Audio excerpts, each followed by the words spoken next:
Miss Djamel. Thank you. On a beaucoup parlé ce matin des crimes que le colonialisme implique.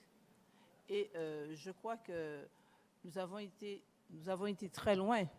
Nous avons démontré effectivement comment ce crime, le colonialisme, a généré des souffrances terribles. C'est pourquoi je pense que ce groupe d'initiative, parce que le groupe de Bakou est un groupe d'initiative, c'est ce groupe qui est à l'initiative de ces réunions qui tendent à faire disparaître le colonialisme. Parce que le colonialisme n'est pas une bonne chose, c'est quelque chose de criminel. C'est pour ça que je me disais que ce groupe d'initiative, en collaboration avec nous, puisque nous en faisons partie, eh bien, devrait se battre, mener un combat pour faire reconnaître le colonialisme comme étant un crime contre l'humanité. Monsieur Macron, président de la France, avait un jour parlé de ça en rendant visite, je crois, en Algérie, en disant oui, c'est un crime. Ça lui avait échappé, mais il avait raison, même s'il est revenu dessus.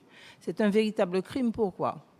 Parce que quand on parle de colonialisme, on parle de système qui nie à l'autre colonisé le droit à l'existence même, le droit de maîtriser son destin, le droit de manager, le droit de faire en sorte d'organiser chez lui ce qui va avec sa population.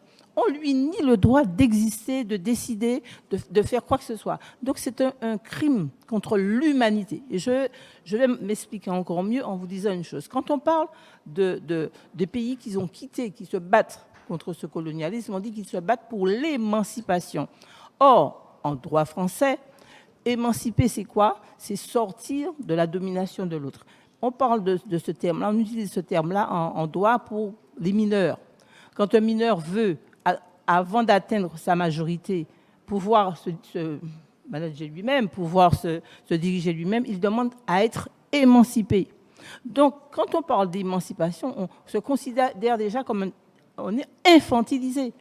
Et que fait le colonialisme finalement? Ce déni qu'il consacre des peuples colonisés, eh bien, c'est un déni du droit humain, de la personne humaine.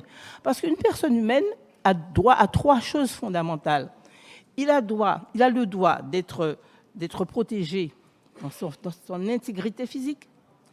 Il a le droit à la protection dans son intégrité psychologique, mais il a un droit fondamental, c'est celui à la dignité humaine, c'est-à-dire le droit de se gérer, le droit de manager, d'agir sur son environnement. Et ce troisième droit-là est refusé aux colonisés. Si bien que nous nous trouvons dans la situation suivante, c'est que le colonisé est exactement dans la situation d'un animal. L'animal, on vous dit qu'il est un être sensible. Il a le droit. On n'a pas le droit de s'attaquer à l'intégrité physique d'un animal en France, tout au monde dans le droit français. On n'a pas le droit de lui faire du harcèlement moral. On n'a pas le droit d'attaquer ni son intégrité physique, ni sa psychologie. Mais un animal ne s'autogère pas. Un animal n'est pas producteur de société. Un animal n'est pas producteur de culture. Et donc, la colonisation, le colonialisme nous a rendus dans le même état, dans la même situation, au même rang que l'animal. Et en ce sens, c'est une atteinte contre notre droit humain. Et je pense que l'une des tâches que nous devrons nous donner, sera de faire reconnaître qu'il s'agit d'un crime contre l'humain, contre la dignité humaine. C'est important et c'est fondamental. Alors moi, je pense qu'il y a un planning des choses à faire, mais cette démarche-là, elle est importante. Parce qu'elle va effectivement mettre la France en porte-à-faux. Quand on aura expliqué, effectivement, comme je viens de le faire, mais peut-être avec encore plus d'arguments, ce que c'est qu'un crime contre l'humanité, eh bien la France se sentira beaucoup moins forte. D'autant plus qu'avec tout ce qui se passe en Afrique, et même au niveau du Maroc et tout ça, on reconnaît de plus en plus que la France a fait des choses terribles chez ces gens-là, dans ces différents pays. Eh bien, je pense qu'il est important, puisque nous parlons de tout cela, de faire reconnaître et de nous donner comme tâche principale, mais comme tâche phare, cette reconnaissance du colonialisme comme étant un crime contre l'humanité. Alors, c'est vrai que, j'avais une deuxième proposition. C'est vrai que l'Azerbaïdjan a pris sur son épaule ce combat-là, cette lutte-là. L'Azerbaïdjan ne restera jamais seul. D'ailleurs, nous sommes là. Mais je pense qu'elle devra s'étendre à d'autres pays qui sont encore colonisés. Je disais tout à l'heure, la Réunion n'est pas présente. La Réunion dans l'océan Indien, nous avons Mayotte qui appartient aux Comores et qui n'est pas là. Donc nous avons plein de pays encore qui vont rejoindre le groupe. Et je pense que nous aurons des pays comme l'Azerbaïdjan qui vont rejoindre ce groupe d'initiative. Hein. Mais il faut reconnaître une chose, c'est qu'effectivement, ce pays, Azerbaïdjan, a fait la démarche en groupe d'initiative.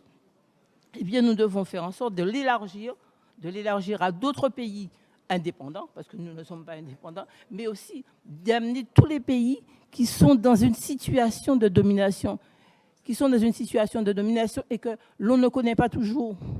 Et je pense que si nous voulons la paix dans le monde, il faudrait peut-être que nous élargissions ça même à la Palestine, pourquoi pas, à d'autres pays, à tous les pays qui se sentent effectivement écrasés et dominés. Voilà ce que je voulais dire.